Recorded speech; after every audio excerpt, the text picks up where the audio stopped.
Master on the beat, let's get it.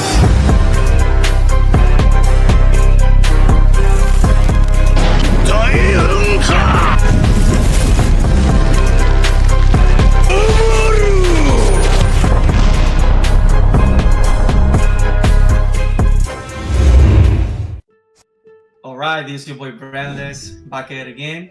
Today we're going to be showcasing one of my locals matches against my team. He's playing Sakazuki. I believe he won the dice roll, so he chose to go second. We want to go second against Sakazuki. But going first is not the worst because we play cards like Flampe. Guys, since I did the deck profile video a few weeks ago, I changed my strategy against Sakazuki. Now I play more aggro towards them. Sometimes if you get too aggro, you lose the game because they're able to counter stabilize the game. So be be humble, don't get cocky, don't get greedy.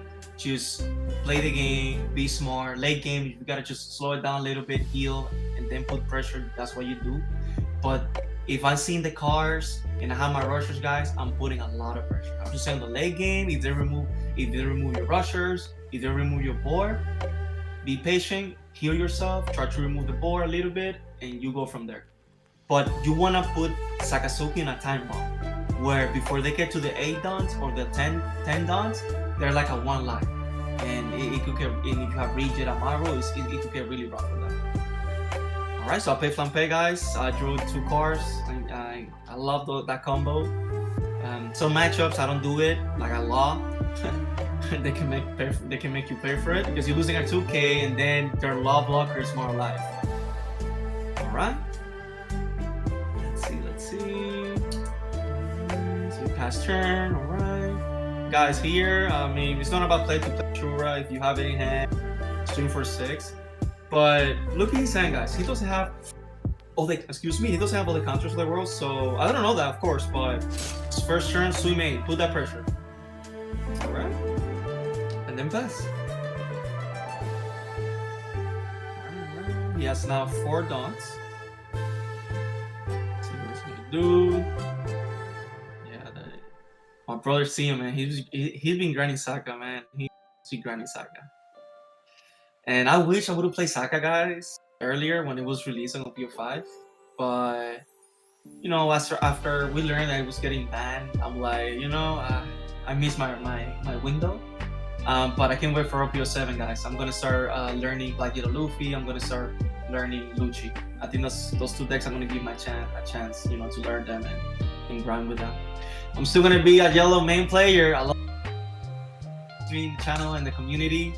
I bleed yellow, but I think it's time to start opening myself to different colors, different strategies, to keep increasing my ceiling as a player and keep bringing more content for you guys, different content. All right, so it's swing 7, we take it. There's no need for us to give him 2 cards that early. All right, take it, guys.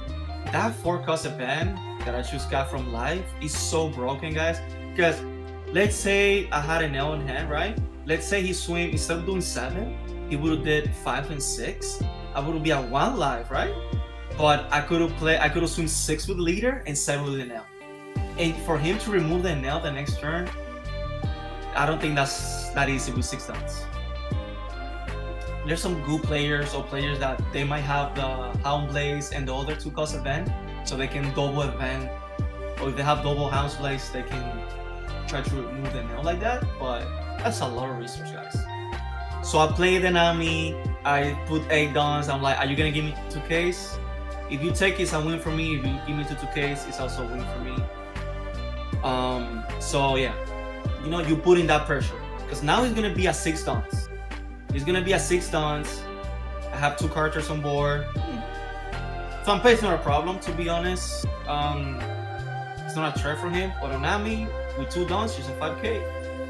So in swing 5, right now, I feel comfortable taking it on trigger. He plays a Lucci. He's trying to remove my board. I don't feel like I think that's good. Because like I said, with Nami with 2 dons, she's a 5K. And look at this, guys. A combo that I could have done, right? He let my boards there, right? And then I have 7 dons. With 4 dons, I can play the Enel, right? If I have it, combo. Then I have 3 downs left. I can go 5, 6, and 7 in one turn. You're not just with, a couple of downs and then 4 cost of it. To me, that is nasty. Because you're putting that pressure on his hand. You're doing 5, 6, and 7. So guys, remember I told you in the previous video that I wait to my opponent to meet the requirements. Cards in one piece, they have sequence. They have like they say, okay, you gotta do this and then you do this. So Roblucci says, bottom deck 3 cards from your trash and then you can KO, right? So that's why I'm always let my opponent has to meet the requirements for me to do the effect. That creates a habit of always showing your opponent that you're paying attention. Okay, so I have, I believe, 7 dons. I go 7 alive, putting pressure. Look at his hand, guys. A lot of events. You do another event. Pay 5 dons. I'm going 7, guys. Putting that pressure. Putting that pressure. You see, in my hand is like I have a lot of events, but I wish I would have that Enel, guys, in that turn. He drew another event, guys. 2 events. He's like, oh my god, I need counter, right? But sometimes I will. My brother Kobe's here, man. I was doing the same strategy. He just drew all the counters. He was able to sustain the pressure, and he was able to outgrind me. So that's what I'm saying. Late game. I know sometimes you have all these rushers, but I will give you this tip, guys.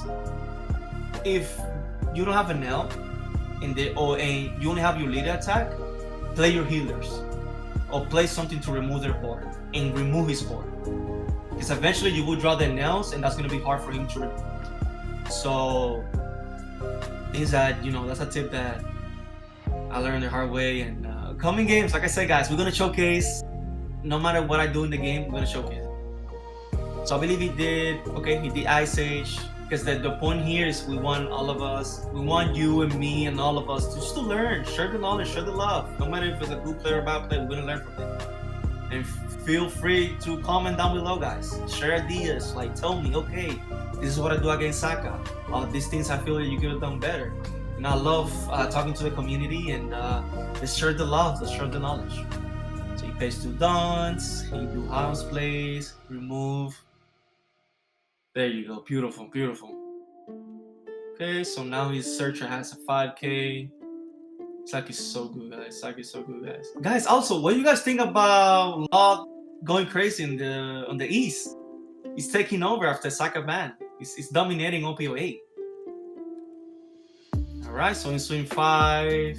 Okay, I counter that because you don't want to, okay, I take that one. I heal. And you can be like, oh, why you discard the ace? Why you discard the ace? There you could have played the ace the next turn. But as you see, guys, I don't have a lot of, a lot. Honestly, I'm pretty sure I was like, I want this and now, guys. I want this and now. But you take that one. Okay, so I'll give you another tip, guys. So keep yourself try to be yourself at 2 live, especially now that the reason I discarded the ace is because I knew I was not going to kill him. I don't know, he doesn't have a lot of counter in hand, so you gotta just keep playing the game, be patient. And I knew I was going to play the Yamato, right? But why put myself in this situation?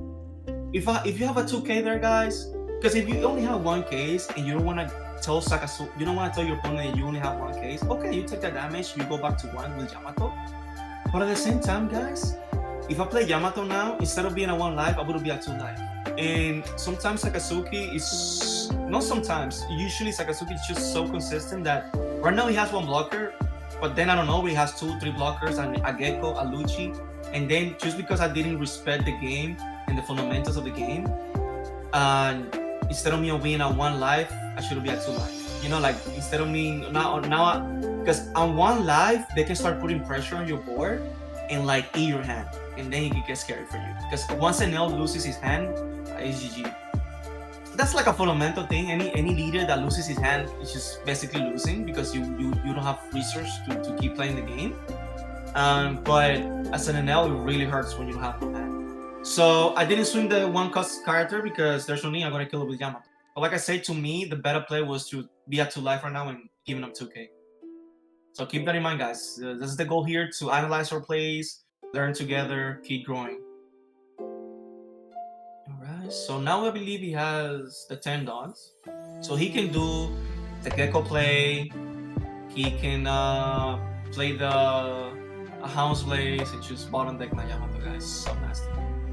That's why this is why Luchi's Saki is so good, guys. So pay a dance, bring back a Rebecca, bring Homepo. So this, I believe is -3, right? So now my Yamato is -3. So then he do the Rebecca effect. I believe he has the Hina in hand already. Yup. He replaced the Homepo. I think he misplayed there because I think that Hina should be in attack, right? Or Rebecca being arrested. I don't know, whatever. Okay, so yeah, just bottom deck my Yamato like that, swing for 8. What I'm gonna do about it? Nothing. There's nothing I can do about that. That's insane, guys. So I'm thinking about doing the trigger. Let's see if I'm gonna do it. No trigger. I'm waiting to do my leader ability right now. I think I'm gonna discard the Ace because it's a card that it just lost its value because now he has multiple blockers. So here, guys, like I say, if you know you have the game 100%, yeah, sure, take the last hit. You don't care being a 0. But like he has right now, I believe like 4 cards in hand. What about if he can just, counter it? Now you lose. But right now, yes, he has a white board, and technically, even if I defend alive, I can probably just lose if I don't kill it next turn. But guys, we are yellow deck. We have triggers. What about if another life is Tsunami, is Amaru, is Capone, and we survive that extra turn, and then we win because we were able to survive that extra turn. So just defend. If you have the 2K, defend. At the same time, if you're trying to get your win con, also take it. But guys, look at that. Rigid. And this, I know this is the reason I did it. So pay 2 dons, pay 4, rigid, pay 2 dons, rest 3K. Now I'm at 8K. Pay 2 more dons. There you go. That's just insane. 11K. I'm thinking I have 2 more dons. So that's 13. He has 4 cards in hand, I think. Yeah. So if all of those cards were 2Ks, that's 13, right? 7, 9, 11, 13. So right there, I just mapped him out. And guys, that's the reason Rigid is getting banned, because it's just so broken. Like that game, it became like I win like in a insane way because I have Rigid, kill your life, Dobamaru, which was insane. I believe if I would have Enel and no Rigid, I still would have won because I would do Dobamaru. I still have 6 dons open. My leader will be like 8K, and I would have played the Enel with 4 dons and then do big numbers, 2 big numbers, and math him out. But if he had the counters, he would have blocked one of them and win. But that's what you want to do, guys. That's what you want to do. You want to put pressure and put him in a time bomb where if they don't see blockers or they don't see 2Ks, and then you start seeing your event, it become really rough for them. So that was the game, guys. It was a short one. Hopefully you guys enjoy it. Please comment, subscribe, give us a like.